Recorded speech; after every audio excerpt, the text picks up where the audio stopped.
Hello, hello, hello. Assalamu alaikum. Jianu, Pakhera Gale, Nihama, Chunashume, Washmale, Ohio Gonzaimis, Guten Morgen, Privet, and hi, hugs and hellos to everybody who's tuned into PTU World and are watching World this morning alongside the one and only Shazad Khan. Thank you very much for tuning in. Time to rise and shine, wake and bake, get up, dress up, show up. That's what we need to do. We need to be full of our energy because, ladies and gentlemen, energy is very essential and it plays a very pivotal role in your life. And everybody who comes sit right next to you, you can feel whether that person's got good energy or not, or is he or she taking you to the other side of the picture. So please make sure that you have that amount of energy within your own self, within your own thought process, that you can negate anyone else's energy if it's taking you to the other side of the picture. But that's something else. Before, every time we start our show, we have a public service message. Today, it's raining in Islamabad. So I just don't want to be limited to Islamabad anyways, but whenever it's raining, whenever the roads are slippery, all you need to do is drive carefully because, it's slippery. And, for example, if you are late for work, it is, I think, rather recommended that you should probably take it easy because I do not want you to be in trouble. We do not want you to be in trouble. Your loved ones do not want you to be in trouble. And don't change lanes quite oftenly. And even if you do, please make sure that you're using your indicator. So that's the public service message we had for you. Drive carefully because it's raining. And whenever it's raining or snowfall or whatever, please make sure that you drive carefully and slowly because the roads are very slippery and we don't want you to be in trouble. Okay, sorted.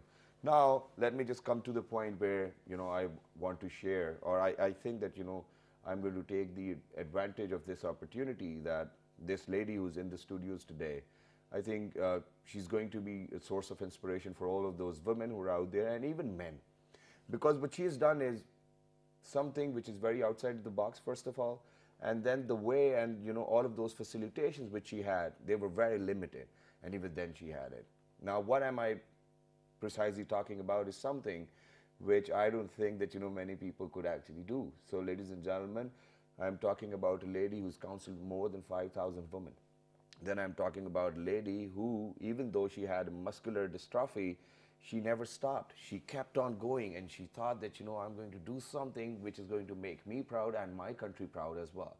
So back in 2013 there was a guy named Henry Viscardi, and then he himself was disabled, and he developed a center with the name of Viscardi Center, and then they started giving away awards for all of those people, and in different fields of life, and from different walks of life. There were people who were applying in, so there were people with disabilities, so they had a different, obviously, category. Then there were people who were doing social work, that's a different category. But this lady who's here in the studio, she was awarded with this Henry Viscardi Award because of the fact that her tireless efforts made it possible. She was working for women empowerment, she was working for counseling, she was working for the education. I mean, she's done so much that they thought that, only from Pakistan, she deserves it. And with me, ladies and gentlemen, I've got Miss Saima Aslam. Hello, assalamu alaikum. How are you? Congratulations, first of all. And the awards right here on the table. It's an evidence for all of you guys that, nothing can stop you if you have the will, power, and the right direction. How are you, Saima? Assalamu alaikum. Walaikum assalam. First of all, we are very proud of you that you made the country proud. You made us all proud of the fact that nothing can stop you. Congratulations. How do you feel yourself? I feel proud because I am the first lady in Pakistan who got this award in 2016. Amazing. But unfortunately, I was not at the reception. Yeah. But they sent me my award to my home country. And then the moment you got the award in your hands, how did you feel? What was the feeling like? What was the adrenaline rush like? I feel much happy because this award is not only for me. This is for every woman in Pakistan whom I represent to the women with disability and women in Pakistan. They are lived in very difficult scenario. Exactly. So this award is for all women, not for mine. Amazing, amazing, amazing words, and what kind words for everybody out there. And I think it's not just for women, it's for men as well, it's for kids, it's for all of those people who think that, just a single disability can probably stop you from living your life or achieving your goals. Well, that's something which won't happen because we have got a source of inspiration today. Thank you very much for that. Let me just get my conversation started now. So, Saima Aslam, Yes. is going to be a household name in Pakistan. Everybody's going to know you now. The feeling's going to be different. But this journey, obviously, where you are right now, started way back. When did you really realize that, okay, my disability is not going to stop me and I'm going to do this for all of those other women? Because eventually what happens is that whatever you go through, you don't want other people to go through that. This is what we call humanity as well. You do not want them to go through the same pain you went through. So let's talk about your early years. When did this problem started, and then how did you overcome that? This disability is genetic, Okay. and the doctor said that cousin marriage is the cause of this disability. All right. But unfortunately, my parents are not cousin. Cousins. And I feel when I was in 10-year-old, then my parents seemed that something happened to with me, because this disability gradually increases. Okay. And this disability is not only in me, my sister has also right. this disabilities. All right. So in these disabilities, the muscles gradually weak. As your age grown up, Okay. your disability increases. So my parents took me to the hospital, and they did a test on me, and They figured that, yes, that there's a problem. yes. And when doctor said that your daughter has a disability, muscular dystrophy, then my parents don't know what is this, yeah. what was this disability. But as I grown up, my disability increases, and but I have so much blessing of my God, that they give me the lovely family, caring family. My parents, my brother, they are care for me and my So sister. they were always around. The support system was Yes, great. But eventually when you were 10 years old and you found out that this is what the problem is with you, and with the increasing number of years, it's going to develop more and more, and it's going to get worsen and worsen. So what were the challenges which you faced at that particular time, starting from when you were 10 years old, and then eventually you had to go to school? Kids might not even behave well as well. When they were around you, they might bully you as well. So what were the challenges you faced at that moment? The main challenges which all women, all the disabled person face, is the attitude and behavior of the society. Okay. So I also face that challenge. My relatives, my society, my neighbors, they don't know about the disability, Yeah. and they don't accept us as a disabled woman or a disabled girl. So firstly I face that challenge of attitude. Okay. So when I go to school, so many barriers are for me. All right. Because schools are not accessible, teachers are not aware about the disability, and they don't know how to deal with a kid with disability or student with disability.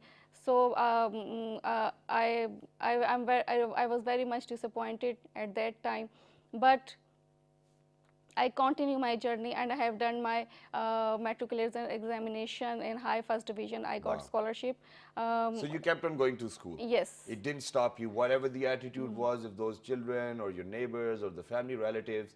You were headstrong, and you said, I'm going to do it, and I'm going to get up every day, and I'm going to go show. Because I have a passion, I have an aim to do something for other women, for other girl, and be a proud of for my parents. Amazing.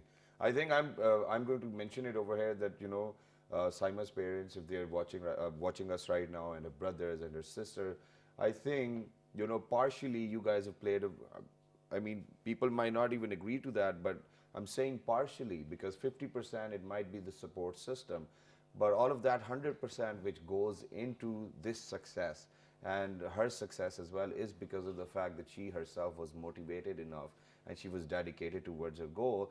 But a big round of applause for your family that they've given you all the support you need, because we have had people over here with disabilities where the families have actually abandoned them.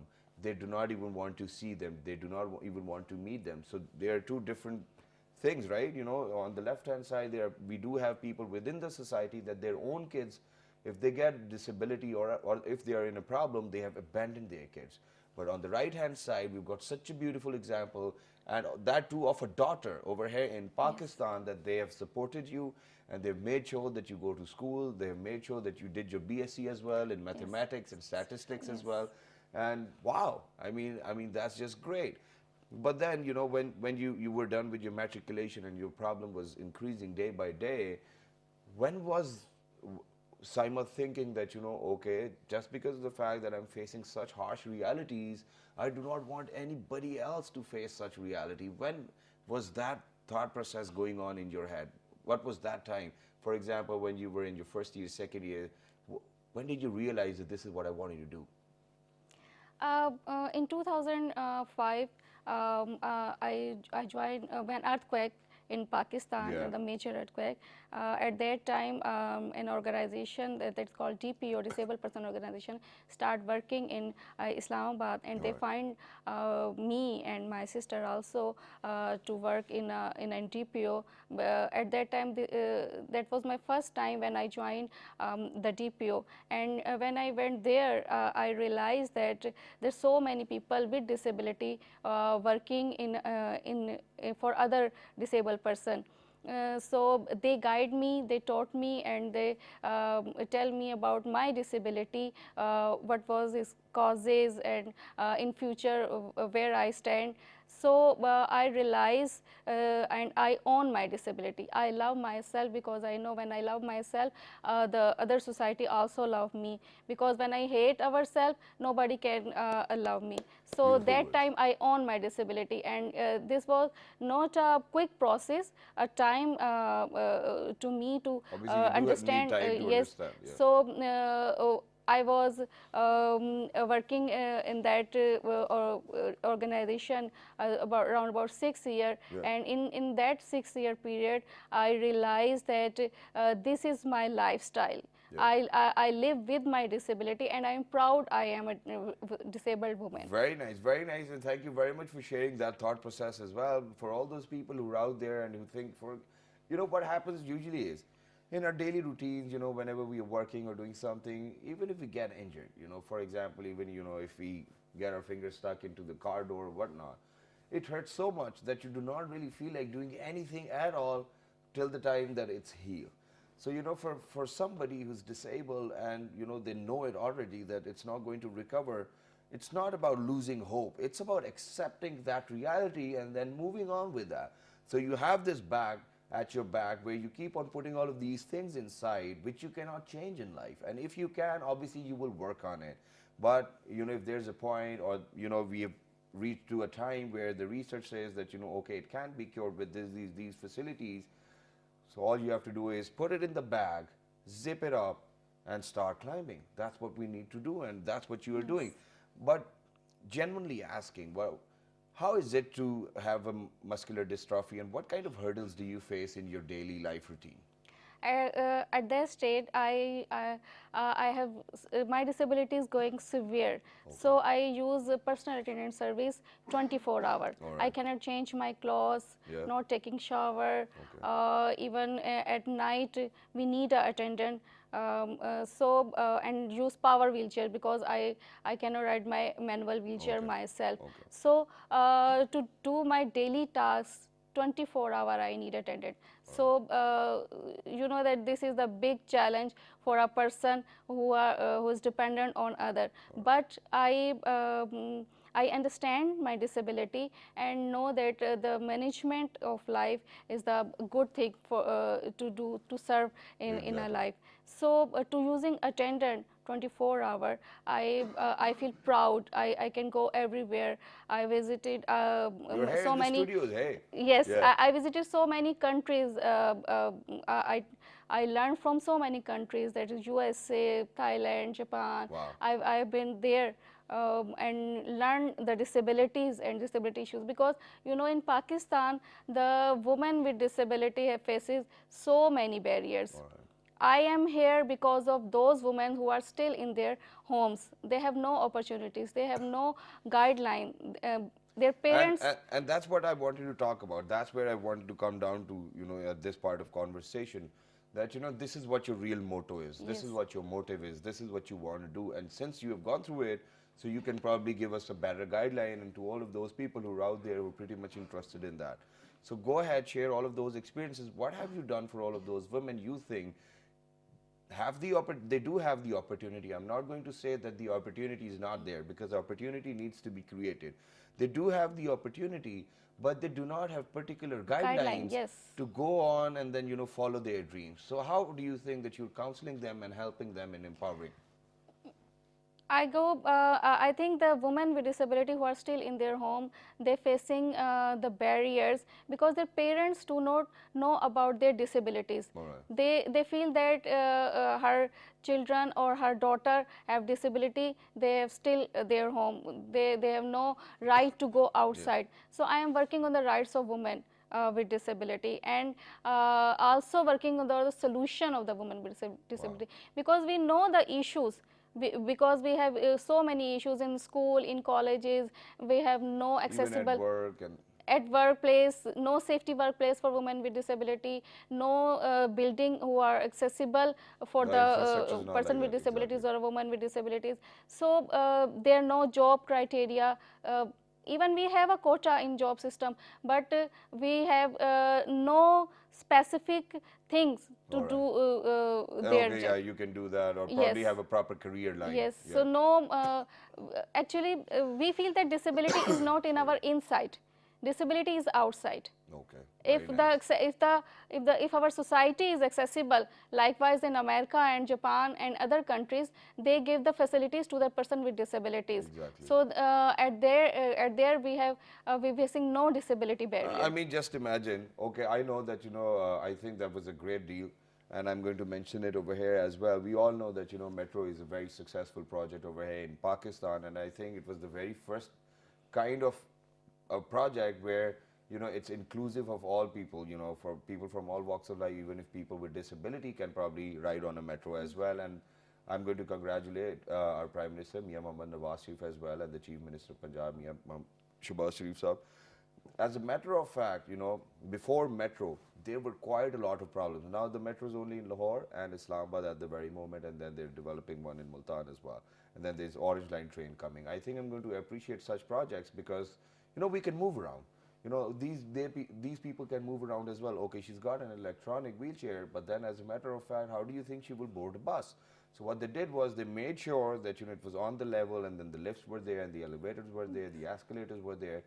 Because in the West, what happens is that even if you stop at an ordinary bus stop, the bus will come, the driver will come out of the bus will lower down. There are special buttons and mechanism with the bus lowers down, and then they board the wheelchair in, and then okay, it's locked and it's in place, and then wherever they have to stop, they just have to ring the bell, because there's a bell. The driver will come out, and then they'll take it out as well. So you can go wherever you feel like, and you can do whatever. How do you think metro has benefited all of those people who wanted to go around on their own?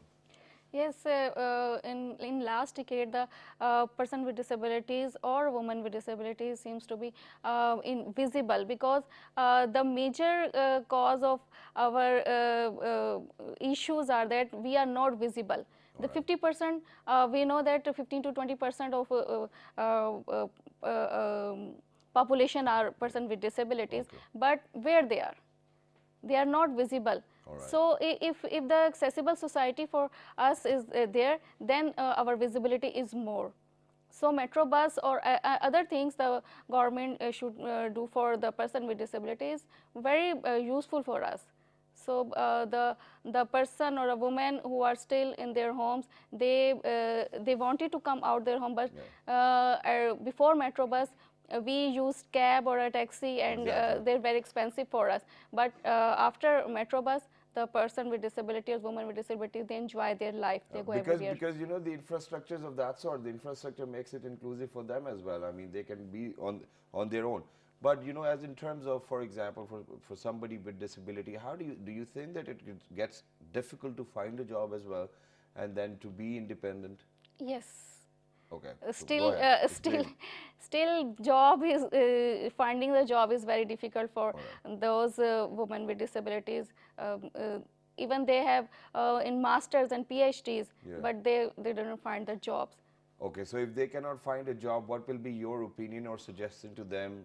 For example, at the start of the show, I said that we have to create opportunities as well. Just like Yes. you created your own opportunity, you fulfilled it, you got your result as well. So, and you know, it's not result, I think it's the beginning of your journey. Yes. You're going to move on. Why don't you create jobs for all of those women who you care for so much as well, and then you're working for women empowerment? How do you think, you know, you're going to do it in near future?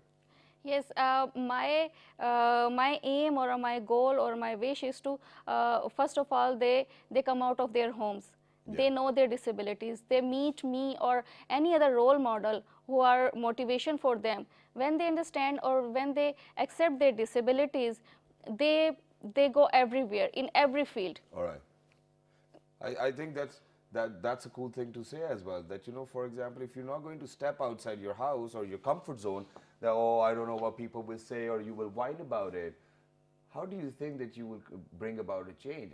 To bring about a change, efforts required. I mean, you have to take a step, one baby step at a time, and you will see that you will reach so far and beyond that you will touch the sky as well, and even sky won't be the limit for you guys. That's what I'm saying. So for your future endeavors, what do you think that you will be doing in near future as well, as a part of the society and as a very responsible member of the society, who's kind of developing and inspiring all of those people that, you know, okay, this is what needs to be done. So you yourself, Saima, what do you do, you know, in everyday routine of your life that, you know, you think, do you think that, you know, I'm going to inspire so many other people, I'm going to go outside? How do you plan your own schedule? Because you might be a busy woman now. I am a busy woman, but my passion is for the women with disabilities. All right. Because Why just women? because the women, as a woman, they face the barrier, and if they have disability, and with severe disability, they face so many barriers. My passion is that I am working on a personal assistant service. Alright. Because in Pakistan there is no system for personal care attendant service. Exactly. We request for the government or donors or any agencies or who are working on disability field, that they must provide the personal care attendant service to a severe disabled woman or a person with disabilities. Because if I have no assistant, I cannot come here. Exactly. And so many women with disabilities who have masters and who are done their graduations, and they want to do work in a disability field, but their parents are not in that condition to They're not financially strong, financially or probably, strong. you know. So the government should work on that. I think this, that can be a good job opportunities for all those people who are jobless as well, that they can become personal attendants and they can Yes. go and look after. And I think the hospitals need to play a very pivotal role in this, because the hospitals can initially initiate all of those government hospitals or the institutions which are out there. What they can do is that they can probably hire staff. First of all, they should go through excessive kind of training where they know how to probably look after somebody, and then they can create other jobs as well. I think that's a brilliant idea, that there should be personal attendant service available. For example, if somebody wants to hire somebody, or probably, you know, it can be government funded as well. Yes. But that's something to be done for in near future. But one last thing, you know, before I wrap up the segment, and that is that, you know, we over here in Pakistan, there quite a lot of times there's taboos, there are stigmas, and then, you know, we do not think out of the box as well, and then we try to be very traditional. Now, what happens is that, you know, whenever it's the daughter of the house who's in problem, or, you know, who's disabled, who cannot go out, you know, the entire family starts thinking, oh, you know, she's not going to get married now, there will be trouble, and then she might be, I'm not saying it can be a very generic statement, but I know that these kind of sentiments are there within the subconscious, may probably not be in the parents' head, but, you know, probably, you know, everybody else, you know, who surround you. So how do you think that you're going to break this barrier too, because you've broken so many other barriers? How do you think that you're going to change people's thought process that whatever, you know, it's not necessary to get married anyways, you know, because we have got too much of ambition within us, we have got too much of direction within us, and we are going to achieve our goal, and then people will eventually get inspired and they'll follow you. So why do we even have to get married? Why do you even think that we are a burden? I want you to shed light on this one as well. As you know, when we talk about the marriage of disabled person or woman with disability, our parents feel that nobody can care her daughter as like their parent. Yeah. But I spread the example of our family, that I said before that my sister has also a muscular dystrophy, and she has done masters in computer sciences, and she got married last December. Wow. Brilliant. So this is the main example from my house, because we convince our parents that the women with disability, they do all the works. Exactly. Even they have rights of marriage, because marriage is the main issue of the So it can person be a with barrier. disabilities. You've set an example. I'm proud of her husband as well for, Yes. accepting her, and I'm proud of your family for setting an example that, even if it's a daughter with disability, that does not really matter. All you have to do is nurture and nourish them in a way where they should know, and motivate them and support them, because if the support system's there, you're going to go and you will know that sky is not even the limit. Thank you very much, Saima, Thank you for so joining much. us. Congratulations on Thank your you so award, much. first of all.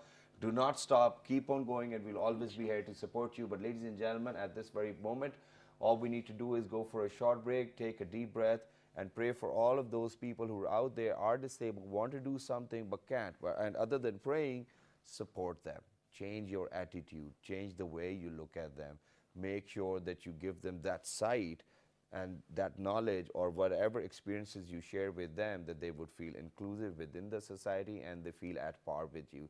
That's the message for now. But right now we're going for a short break. Don't go anywhere, because when we come back, we've got a very different issue to discuss, and we've got somebody who's actually got a solution to that as well. So let's go, take a short break, and I'll be right back. Good morning.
The ancient city of Taxila is the heart of stonework in Pakistan.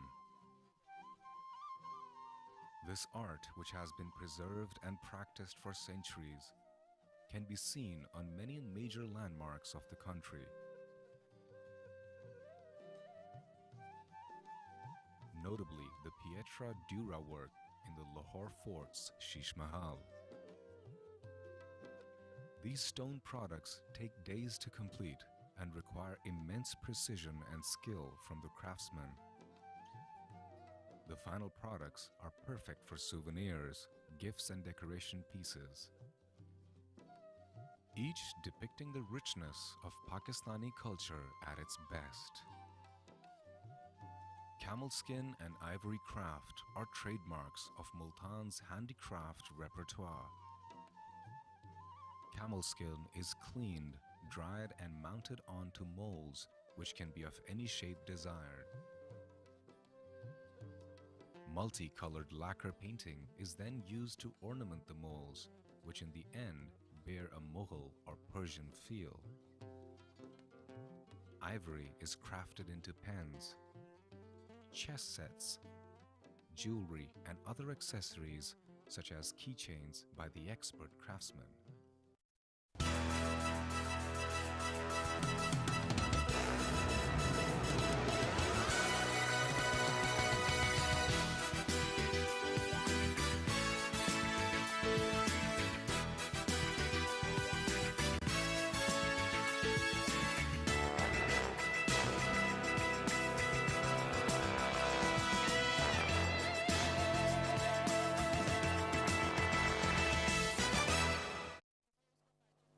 right, ladies and gentlemen, welcome back and thank you very much for staying tuned in, and for everybody who just got tuned into World this morning. I'm Shazad Khan, and earlier we were in a conversation with a lady who's actually been breaking barriers because of the fact that her muscular dystrophy couldn't stop her and her disability didn't stop her.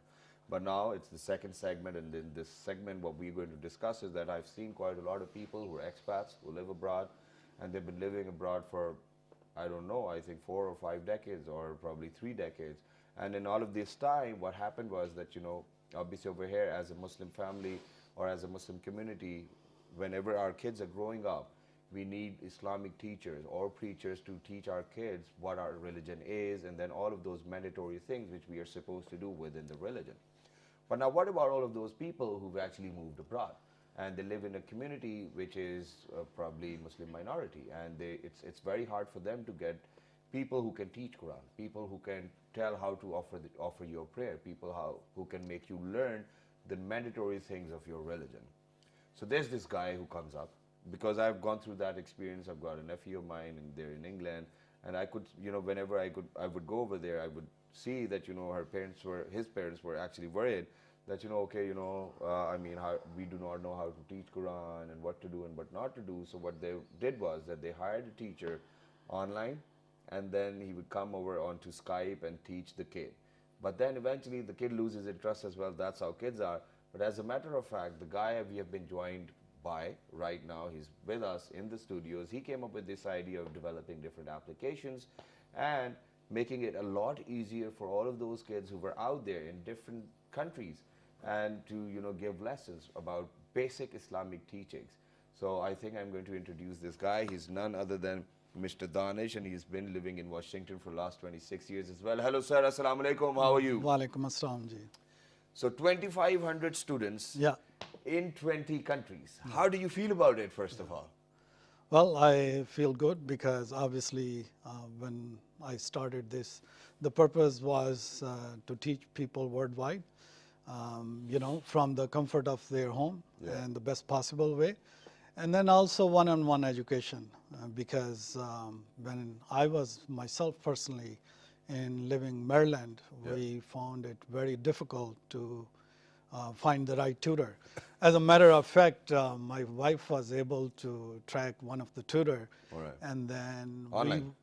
No, not at that time. There was no online. This is like early 2000, and then we were on his schedule for almost 6 months. And when he got one of his students graduated, at that time he started teaching with us. So here and there I would talk to him, I would find out, and he told me he's on R1 visa, and then obviously he teaches in Ellicott City, Maryland, and then basically sometime it takes a year to, for him to take the new student. Exactly.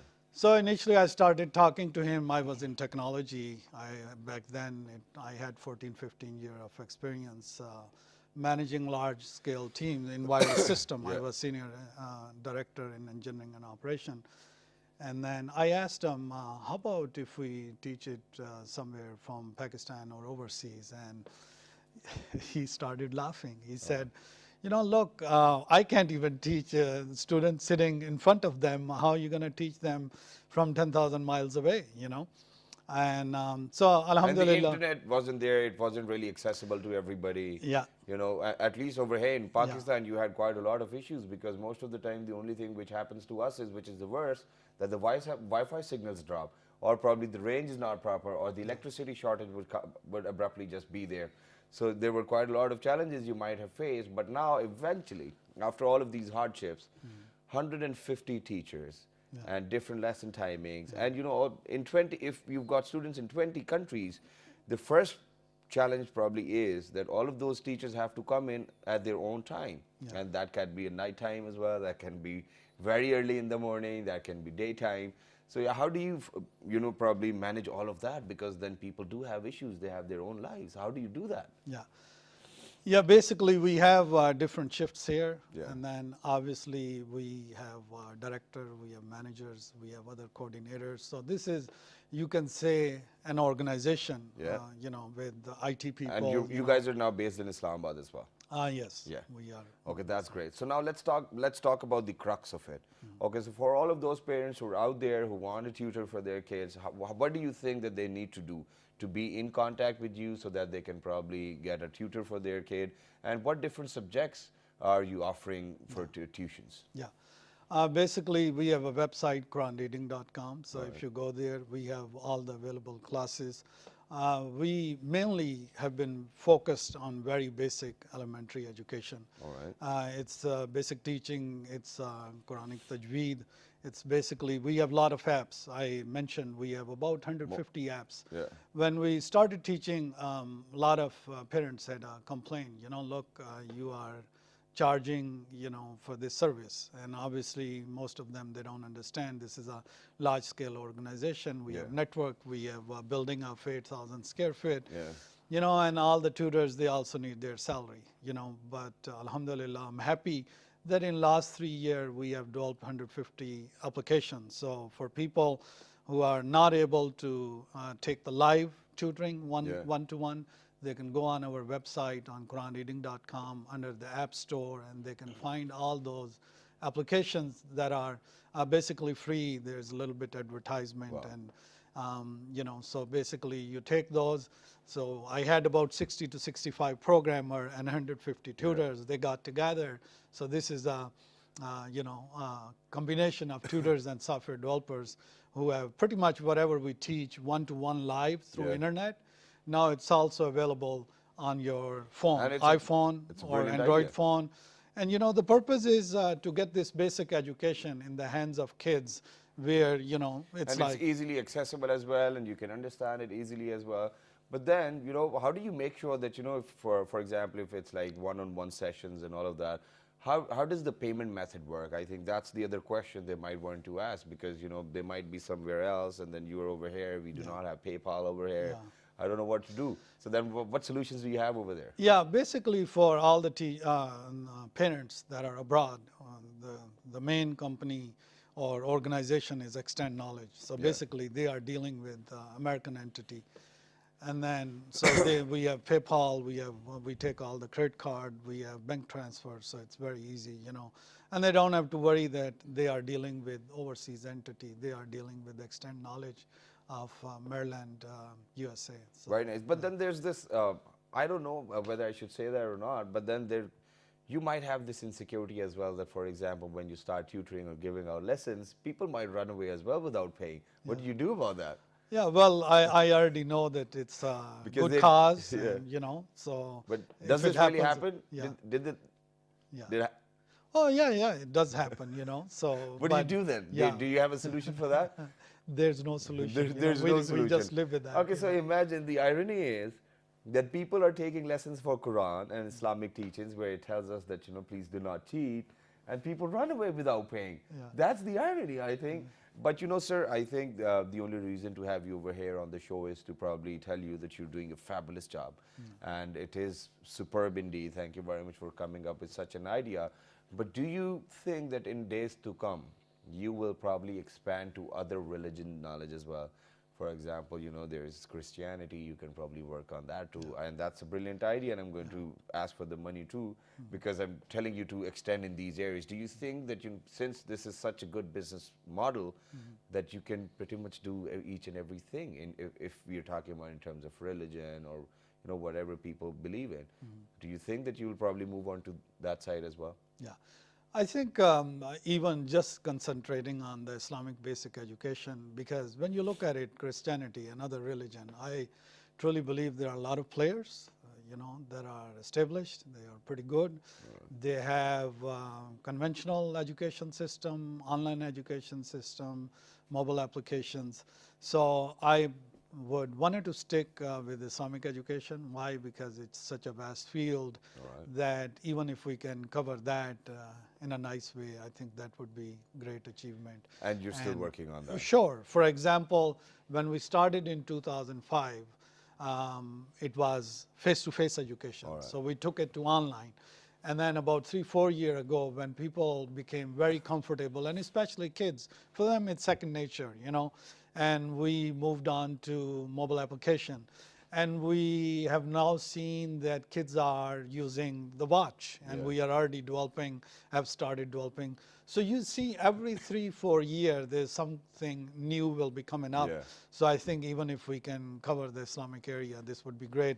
And then I think it's good to concentrate Very nice. in one field. Very nice. And once you're done with that, I think that's the time when you probably need to look after or probably look for other basket. But one more thing which I wanted to ask, and that is that, what challenges do you face or your tutors face in terms of having one-on-one sessions or whenever they're supposed to be there, or, if the timings are changing? What challenges do all of those teachers face while teaching all of those students who are online, who are abroad? Because we know that, as Pakistani parents or as Muslim parents, everybody wants their kids to have that basic knowledge. But then kids half of the time are not interested, and Yeah. they have to force them and they have to push them into the room. Oh, please study. It's a tutor time. So what challenges does your teacher face? Yeah. Well, teachers specifically, I think when we started, it was the culture difference. And for especially tutors, it was a culture shock that the kids have very different mindset. Yeah. But the good thing is we didn't jump to 2,500 students, overnight. Yeah. It took us probably 7-8 years, to get there. So, when we were small, we wrote down all the issues. We had different tutors, to teach them how kids think, learn, behave. And then obviously it was more of a sensitivity training for the kids, for the tutors, to. So you kind of overcame that. Yeah, That's sure. perfectly all right. But one last thing, and the parents might want to know this as well. That is, how do you make sure that all of those tutors which you have hired are particularly qualified, or probably they know what they're teaching? Yeah.